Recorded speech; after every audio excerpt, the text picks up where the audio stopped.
Olá pessoal, tudo bem? Meu nome é Pide, eu sou trabalhadora da Casa Maria de Nazaré e irmã fraterna do Serra do Mestre. A convite dessa casa, nós vamos hoje refletir um pouquinho sobre o capítulo 3 do Evangelho segundo o Espiritismo, Há Muitas Moradas na Casa do Meu Pai. E eu vou ler aqui o primeiro trecho deste capítulo, que é muito lindo e muito importante. Que vosso coração não se turbe. Crede em Deus, crede também em mim. Há muitas moradas na casa de meu Pai. Se assim não fosse, eu já vos teria dito. Porque eu me vou para vos preparar o lugar. E depois que eu tenha ido e que vos tenha preparado o lugar, eu voltarei e vos retomarei para mim, a fim de que lá onde eu estiver, aí estejais também. Está em João, capítulo 14, versículo 1, 2, 3. E é de uma beleza essa fala de Jesus, é de uma grandeza, né? E ela, na verdade, é um poema, o texto todo, o capítulo todo, é um poema à esperança. Nos remete à esperança. Olha que coisa mais bonita quando ele começa. Não turbe os vossos corações. Quando Jesus fala isso, ele nos tranquiliza. Ele diz pra gente assim, olha gente, vamos parar de nos angustiarmos, de ficarmos temerosos, de temermos a morte, de temermos a vida, né? Vamos confiar em Deus. Porque eu estou dizendo para vocês que na casa de meu pai e meu pai, Deus, existem várias moradas. Se assim não fosse, eu teria dito a vocês. Se não fosse verdade que a casa do Pai, que é o universo, pelo menos o que nós conhecemos é o universo, que nós entendemos como infinito esse universo, ele teria dito. Olha, gente, a vida acaba aqui, é só isso aqui mesmo que nós temos, vivam bem o que nós temos e acabou, Zé Fini. Mas não, ele fala, calma, acalmem-se, há muitas moradas na casa de meu pai e nós estaremos transitando por todas elas, ou por muitas delas. Então, para que tanta angústia? Para que tanto conflito? Para que tanta ânsia, tanta angústia, né? E ele deixa isso muito claro. E ele fala, calma, ao final todos estaremos juntos, chegaremos até lá. Olha isso, gente. Como é importante refletir sobre esse trecho da fala de Jesus, como isso diz tudo pra gente, né? O texto é muito lindo, mas essa parte é tão clara, sabe? Ei, vamos parar. Vamos parar de nos angustiarmos, de sofrermos. Para que isso? Não é? Não há necessidade, está tudo claro. Depois dessa, haverá uma nova morada e outra morada, e assim sucessivamente, até que estejamos prontos, até que tenhamos galgado. Não é mesmo? E aí, esse texto, ele vai dando continuidade. E aí ele vai falar do estágio da erraticidade. O que é erraticidade? A erraticidade nada mais é o período em que nós, enquanto espíritos, aguardamos a oportunidade de nova encarnação. Como estaremos na erraticidade? Quando morrermos, como estaremos na nossa erraticidade? Exatamente como estamos agora. As nossas aflições de agora, os nossos medos de agora, as nossas angústias de agora, as coisas às quais nós nos prendemos agora, serão as coisas e serão as sensações, e serão as emoções, e serão os sentimentos que estaremos carregando na erraticidade. É fato. Não há como ser diferente. Entende isso? Não há como ser diferente. Mais um pouquinho adiante, ele vai falar um pouco sobre os mundos inferiores e os mundos superiores. Então, nós já galgamos, nós já andamos alguns degraus nessa escala evolutiva. Já fomos primitivos e no estágio primitivo, a nossa única preocupação era a sobrevivência. Nós vivíamos para garantir o nosso alimento e nos defendermos dos outros predadores.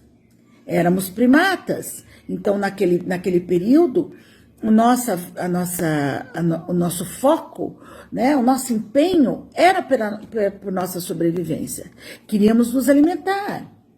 Aí aquele que era um pouco mais atento, que estava um pouco mais à frente, foi lá e descobriu o fogo. O outro foi lá e descobriu que matando um animal, a pele daquele animal o protegeria do frio.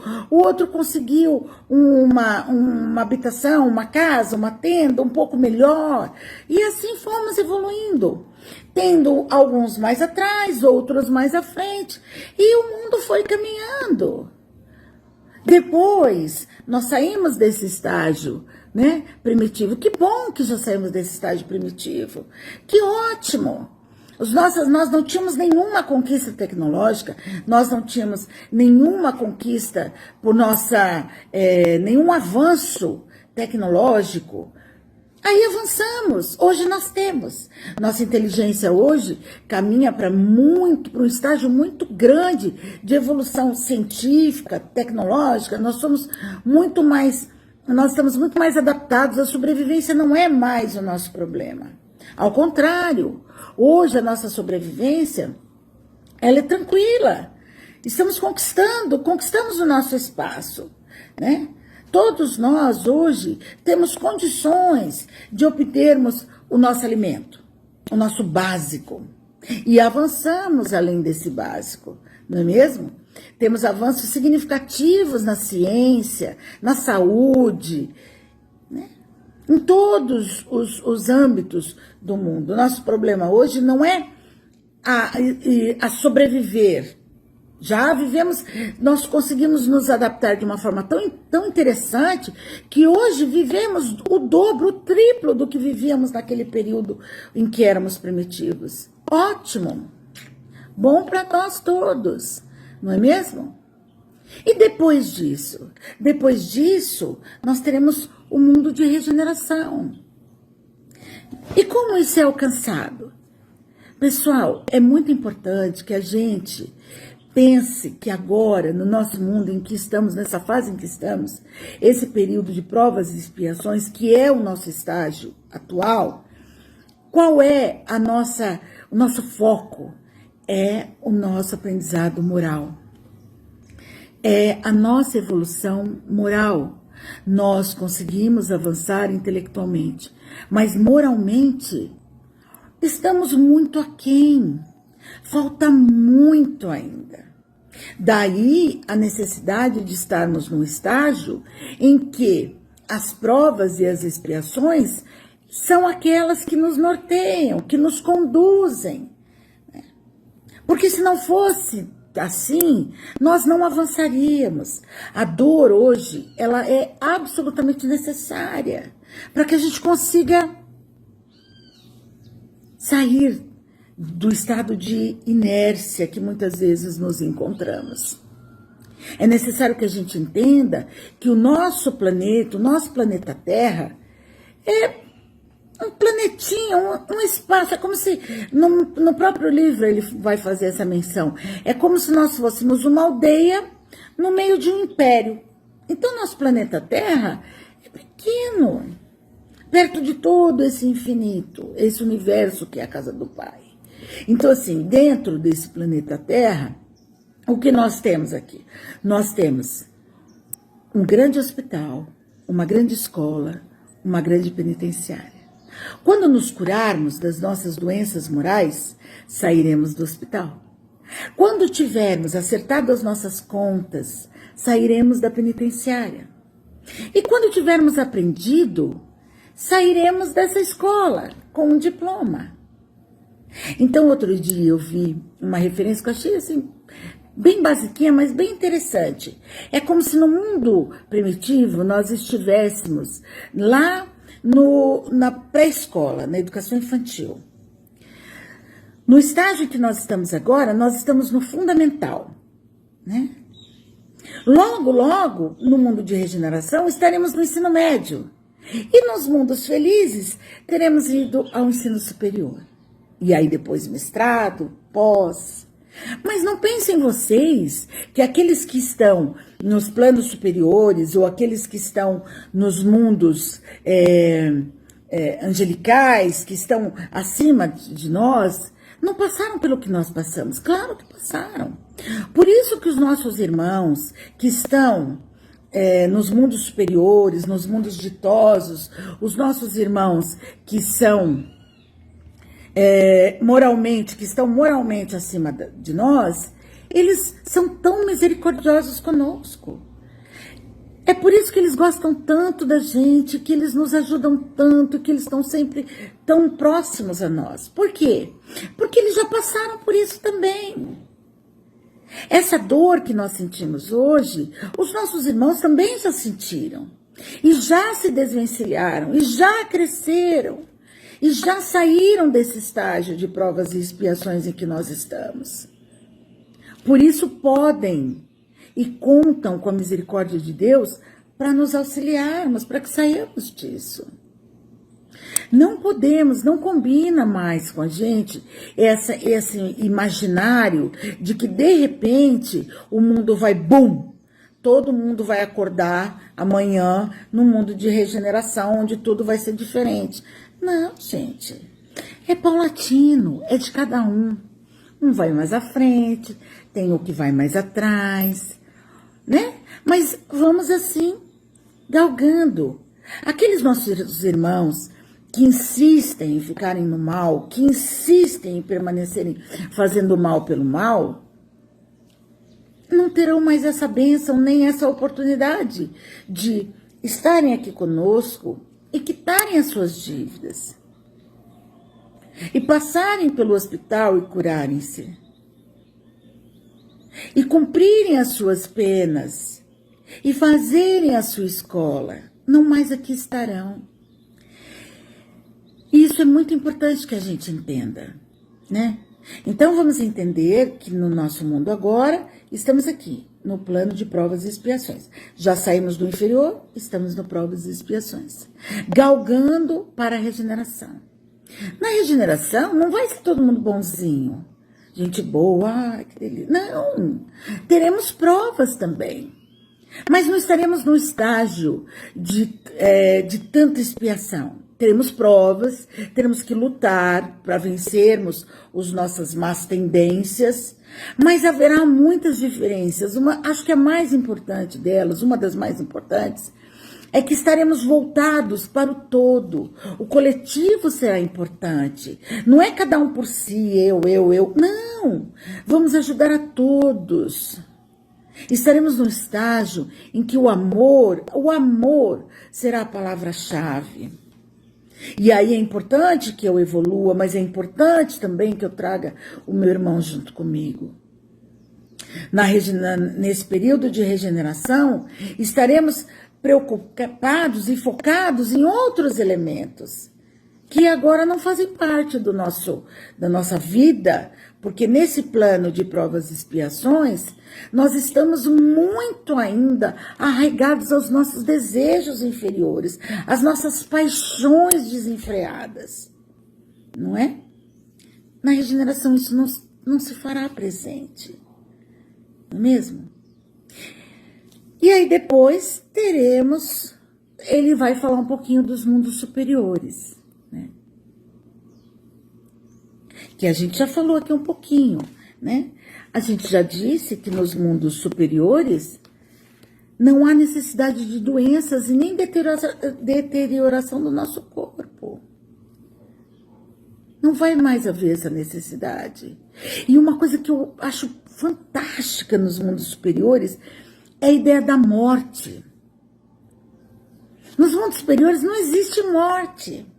As pessoas encaram a morte como uma transformação feliz. Olha que delícia!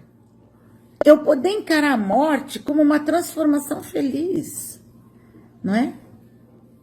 É um ponto que eu gosto muito. E o homem nos mundos felizes procura se elevar. Ele se elevar. Ele não está preocupado se o outro se elevou.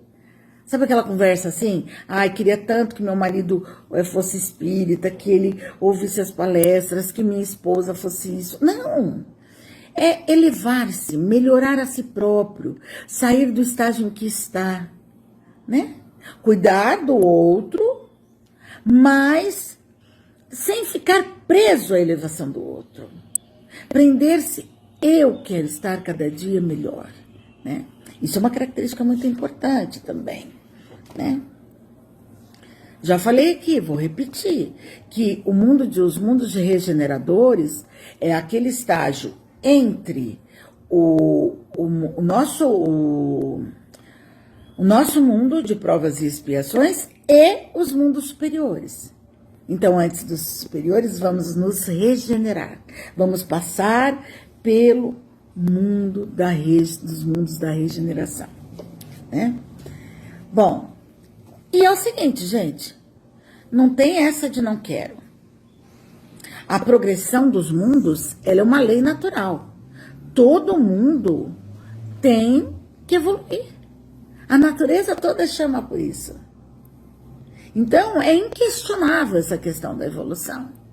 Eu posso até demorar um pouco mais, que pena. Mas que a evolução é um caminho sem volta, ele é um caminho sem volta.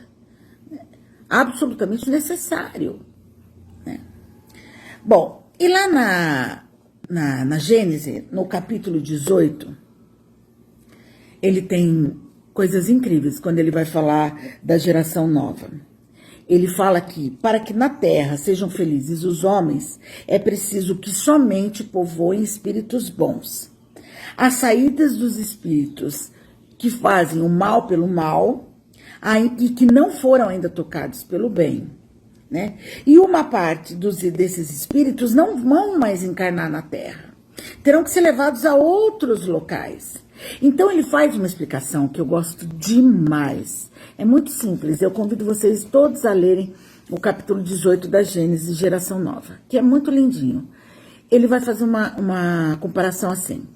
É como se nós tivéssemos um regimento de soldados.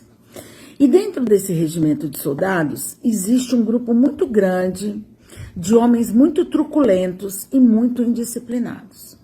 Homens que não querem saber das leis, nem das regras, nada disso. Que para eles tudo é pela força bruta. Para eles se juntam aos seus iguais e comandam esse regimento com total desprezo aos outros. E aí é tudo na truculência, ok? Só que aos poucos, alguns desses soldados brutos, difíceis, do mal pelo mal, eles estão sendo tirados desse regimento. 1 a 1, 10 a 10, 100 a 100, né? E aos poucos, eles vão sendo trocados por outro tipo de soldado.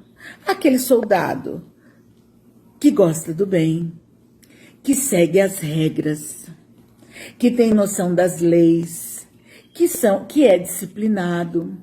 E esse grupinho pequeno de soldados que gostavam do bem, que trabalhavam pelo bem, que seguiam as leis e as ordens, né? Ele vai aumentando, porque ele não é mais um grupo minoritário, né? Esses truculentos foram sendo tirados e substituídos por soldados disciplinados, soldados voltados para o bem, para o serviço. O regimento mudou? Não, é o mesmo regimento. Mas agora é um regimento transformado. De um regimento onde havia indisciplina, agora esse regimento, com a maioria dos seus soldados sendo soldados disciplinados e do bem, esse regimento passa a ser diferente. É isso que é o mundo de regeneração. Não é um estouro, um cataclisma, né? Não é isso. É essa troca, essa mudança, esse vai e vem. Né? Nós, vamos pensar em nós, né? Eu tenho certeza que eu sou melhor do que era na encarnação passada. Eu e todo mundo. Por isso que eu não faço a menor questão de saber quem eu fui. Porque, meu Deus do céu, sabe-se lá. Né? Que horror. Então, eu gosto de saber e de ter certeza que hoje eu já sou melhor do que eu já fui. E mais ainda, de saber que eu vou ter oportunidade de ir e voltar para ser melhor ainda.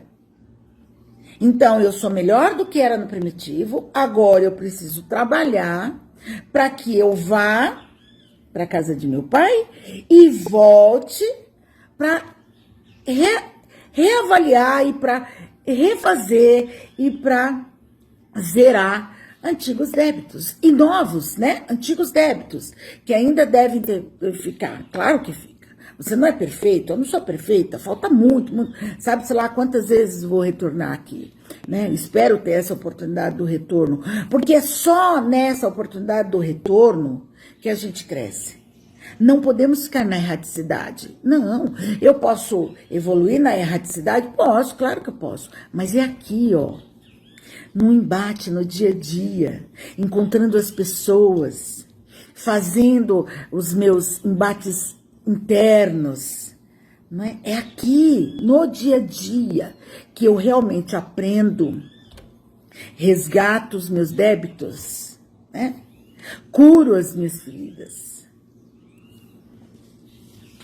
E aí ele vai falar um pouquinho também dessa nova geração. E a gente tem visto mesmo, né, gente? A gente tem visto essas crianças que vêm nascendo. São crianças extremamente impressionantes. Como são inteligentes, muito inteligentes. A gente sempre pensa nisso, né? E além de serem inteligentes, eu acho que são crianças, muitas delas, mais sensíveis. Eu conheço uma série de crianças que não gostam de carne, por exemplo. Eu conheço uma série de crianças que essas questões, crianças e adolescentes que essas questões, por exemplo, de diferenças raciais, de gênero e outras, para eles não diz nada, são questões assim, somos todos iguais, sabe assim? Estamos aqui juntos, né? E isso é uma coisa muito linda. São pequeninas rusgas que nós temos ainda, as velhas gerações, e que as novas gerações já se dissiparam, porque são novos espíritos que vêm para a Terra, né? Focados em novos crescimentos, não é mesmo?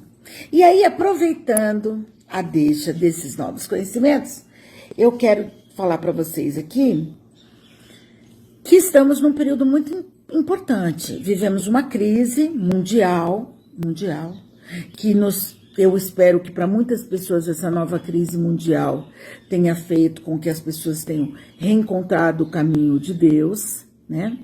Porque nós estávamos muito dispersos no caminho do ter, né? E eu espero sinceramente que a gente esteja agora mais focado no ser e neste caminho em direção ao Senhor, né? E eu vou ler um finalzinho do livro que ele fala, que é muito bonito. Ele fala assim, ó: as folhas mortas da humanidade caem batidas pelas rajadas e pelos golpes de vento. Ó que lindo. Porém, para renascerem mais vivazes sob o mesmo sopro de vida, que não se extingue, mas se purifica. É como se agora nós estivéssemos, como em vários outros momentos da história, passando por um vendaval. Esse vento leva o que nós temos agora, mas traz e renova os ares que se purificam. Vamos pensar nisso.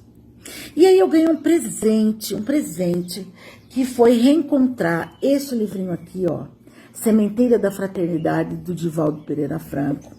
E o capítulo 30, ele se chama Moradas, e ele vai justamente falar da mesma questão das moradas de Deus. Só que dessa vez, ele vai fazer uma coisa muito legal. Ele vai propor as trocas. A troca da morada interior nossa. Olha que belo.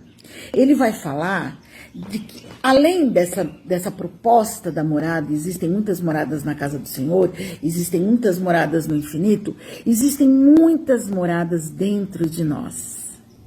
Então ele vai fazer uma proposta para que a gente troque o avaro que existe dentro de nós, o orgulhoso, o invejoso, o colérico, o homicida, o hipócrita, todos esses que guardamos em nossa morada, que a gente troque todos eles pela generosidade, pela compaixão, pela caridade e pelo amor. Porque quando Jesus nos ensinou que na casa do Pai existem várias moradas, a maior morada é aqui, ó. É a nossa individual também. E aí eu vou contar para vocês uma historinha. Um pai se reunia com os amigos em casa, estavam fazendo uma reunião muito importante, e o pai precisava se concentrar naquela reunião, falar com os amigos, e o seu filho pequeno estava lá passando na frente e falava e atrapalhava a reunião, e incomodava, e o pai começou a ficar muito incomodado. O pai de repente falou assim para ele: filho, ali tem um quebra-cabeça, eu vou te dar. Deu o quebra-cabeça, o menino falou assim: aqui é o quebra-cabeça do Mapa Mundi. Você monta esse quebra-cabeça e traz para o papai montado, que quando ele vier montado, o papai para tudo e te dá atenção. E aí o pai pensou: nossa, que ótimo, né? Ele vai ficar horas montando esse quebra-cabeça. E o menino, rapidinho o menino voltou com o quebra-cabeça montado. Acabei, papai. Aí o pai falou: mas como acabou? Acabei de te dar o quebra-cabeça, o mundo inteiro você tinha que montar. Ele falou: não, papai, sabe o que acontece? É que do outro lado do Mapa Mundi tinha a figura de um homem. Então, eu achei mais fácil montar a figura do homem primeiro. Aí eu montei a figura do homem, quando eu virei, o mundo estava montado. Legal isso, né, gente? Não é o mundo que vai mudar de repente. Somos nós. Nós que mudados, mudaremos o mundo. Isso é o importante. Fiquem em paz. Cuidem-se, saúde, e muito, muito, muito obrigada por terem a paciência de me ouvirem. E vamos refletir sobre isso. Vamos aproveitar este momento em que o mundo passa por essa pandemia, por essa nova circunstância, e vamos aproveitar para nos silenciarmos, para acalmarmos o nosso interior e para sairmos transformados de nós mesmos e conseguirmos entender que está tudo certo. Não turbe o seu coração. Não se angustie. Deus sabe exatamente qual o caminho. Ele cuida de nós. Confiemos de verdade. E enquanto confiamos e caminhamos, vamos fazendo sempre o nosso melhor. Sempre. O melhor, sempre. Muito obrigada. Fiquem com Deus. E eu só tenho a agradecer a todos vocês. Que assim seja, graças a Deus. Obrigada.